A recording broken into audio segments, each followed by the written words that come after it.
Posibleng magkaroon ng malaking pagbabago sa roster ng Los Angeles Lakers ngayong off-season matapos iulat ni ESPN insider na si Dave McMenamin na maraming league sources ang naniniwalang si Rui Hachimura ang maaaring maging odd man out sa koponan. Habang abala ang Lakers sa pag-aayos ng mga kontrata ni Austin Reeves at LeBron James, lumalabas na may mga koponang handang sumubok na kunin si Hachimura, kabilang ang Detroit Pistons, San Antonio Spurs at Chicago Bulls. Malaking usapin ito para sa Lakers dahil isa si Hachimura sa mga naging pinaka-epektibong manlalaro ng koponan noong nakaraang playoffs. Sa katunayan, hawak niya ang NBA record para sa pinakamataas na career 3-point percentage sa playoffs na 51% sa mga manlalarong may hindi bababa sa 100 attempts.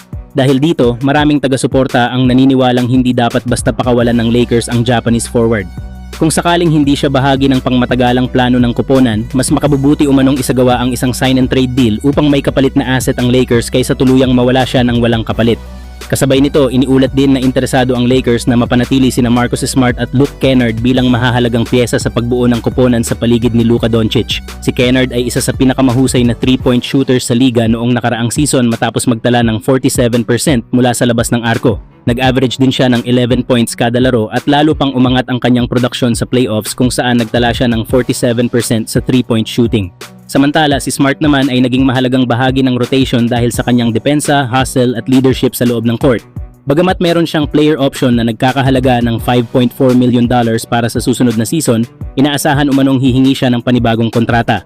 Dahil dito, kailangang timbangin ng Lakers kung paano nila hahatiin ang kanilang salary cap habang sinusubukang mapanatili ang mga pangunahing manlalaro ng koponan. Sa ngayon, isa sa pinakamalalaking desisyon ng Lakers ay kung bibigyan nila ng prioridad si Hachimura o kung gagamitin nila ang kanilang resources upang mapanatili sina Smart at Kennard. Ano man ang kanilang piliin, malinaw na magiging napakahalaga ng off-season na ito sa direksyon ng prangkisa habang naghahanda silang bumuo ng isang koponang kayang lumaban para sa kampyonato sa mga susunod na taon. Kayo mga idol, ano ang masasabi ninyo? Dapat bang unahin ng Lakers na panatilihin si Rui Hachimura o mas mahalagang maibalik sina Marcus Smart at Luke Kennard upang mas mapalakas ang koponan sa paligid ni Luka Doncic? Samantala, maaaring humarap ang Los Angeles Lakers sa isa sa pinakamalaking hamon nila ngayong off-season matapos lumabas ang ulat na handang alukin ng Brooklyn Nets si Austin Reeves ng 4-year, $178 million maximum contract sa pagbubukas ng free agency, ayon kay Dan Woike ng The Athletic. Ang Nets ay isa sa iilang koponan sa NBA na may sapat na salary cap space upang magbigay ng ganitong kalaking kontrata nang hindi kinakailangang gumawa ng komplikadong trade o roster moves, dahilan upang maging seryosong banta sila sa Lakers sa pagkuha ng serbisyo ng batang guard. Kung mapupunta si Reeves sa Brooklyn, hindi lamang malaking kontrata ang naghihintay sa kanya kundi mas malaking responsibilidad bilang isa sa mga pangunahing bituin ng koponan. Magkakaroon din siya ng pagkakataong makabuo ng matibay na tambalan kasama sina Nick Claxton at Michael Porter Jr. na maaaring magsilbing pundasyon ng bagong core ng Nets.